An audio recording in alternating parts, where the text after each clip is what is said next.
Okay, Ryan Stileson here. Hope you're doing well. And I just wanted to show you a quick and easy way to do wheatgrass. And it might not be the way that you're thinking. So the way that I do it is the way that one of the ways I've been taught through the Hippocrates Health Institute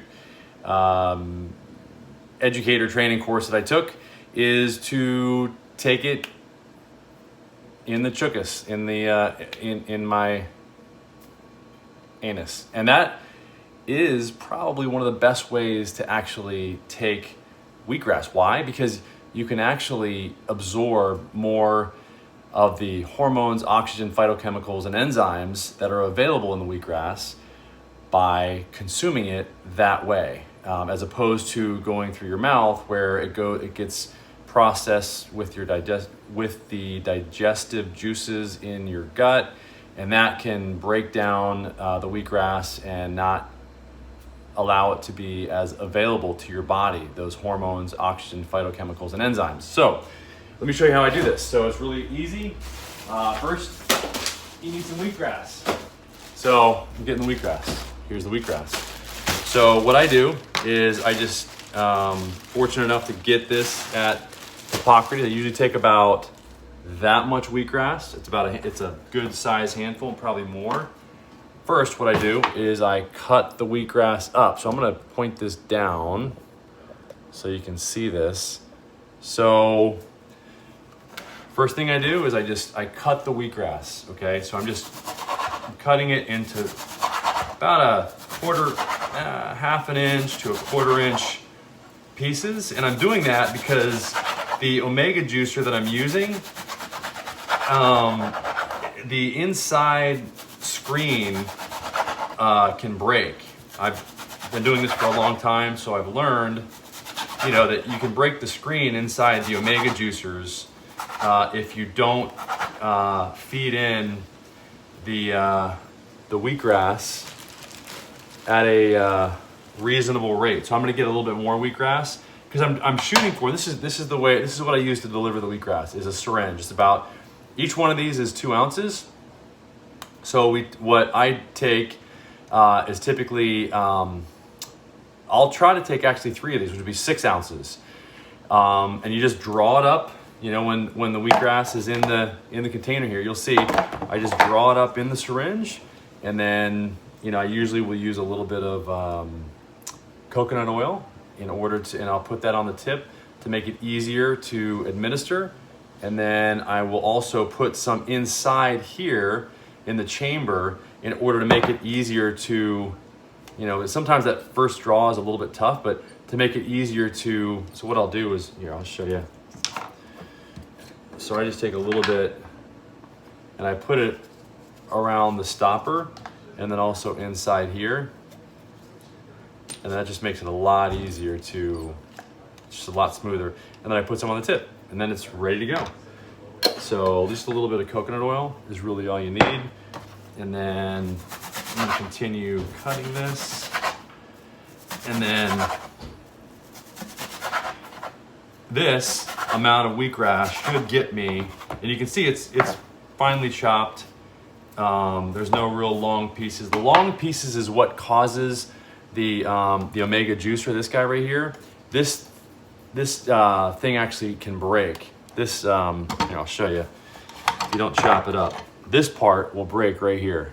This part sometimes breaks because the wheatgrass is actually pretty strong.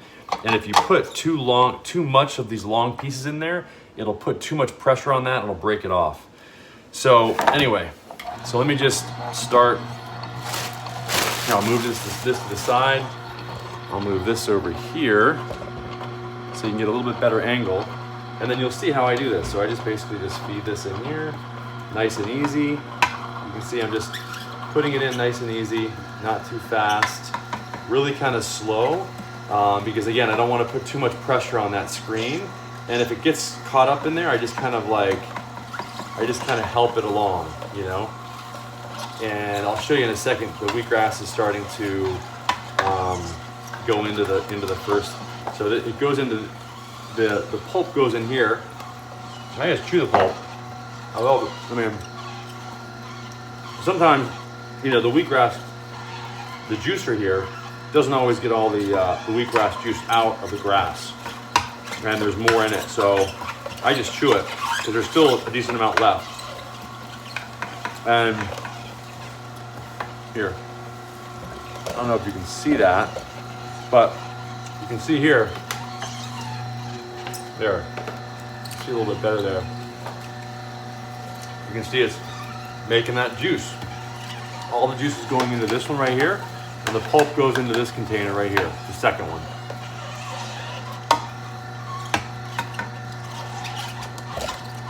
So this is the second container, this is the first container.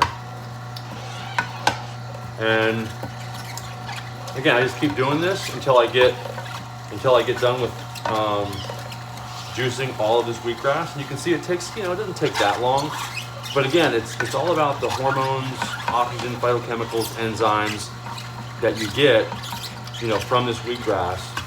And after I make the wheatgrass is when I make my green juice. So this is my morning routine. I do this at any time between 10 and 12.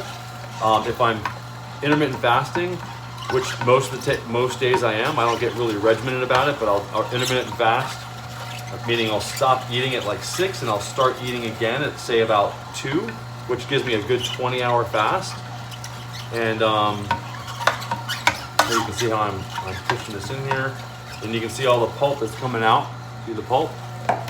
And so basically, when I do that, you know, that 20-hour fast, I won't do the green juice until about 2 o'clock, you know, 1 or 2, in order to stay in that fasting state for that full 20 hours. At Hippocrates, they will serve green juice twice a day. And that's actually the best green juice, not only green juice, but wheatgrass. They recommend doing 2 implants, which is different than an enema.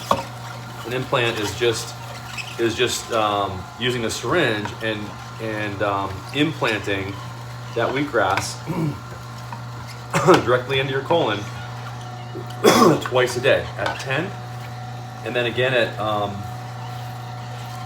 around 4. I think 3 or 4 is what time they do it, but I don't do it twice, so I just do it once. And then typically the wheatgrass wants to pretty much come right out, although a lot of people that I know can just keep it in all day, which I don't know how they do it, but mine, you know, everybody's different, but that's and you don't want to start relying on the wheatgrass to make yourself regular as well. But again, that all those, the hormones, oxygen, phytochemicals, enzymes go right directly through that hepatic duct into your you know, into your liver, and then it gets absorbed right into your blood, is the way I understand it. So what I'll do is I'll take this off here. And again, after this, I'll make the green juice, which is with cucumbers, celery, pea sprouts, and sunflower sprouts. So I just get all that out. Again, I know people think I'm crazy, but we need to do this because I choose to do this, okay, because we've gone so long eating so unhealthy. Then you just take the syringe and then just draw it right up, okay? Here. So you just draw it right up, and there's a full syringe. And that's it. Now that is gonna go right into your chukas, and I've got enough in here for 2 more of these. And that's how you do it. So hope this helps. Hope this clarifies some of the questions that people might have about wheatgrass implants and how to do them. I think this is probably a good place to end the video. All right, see ya.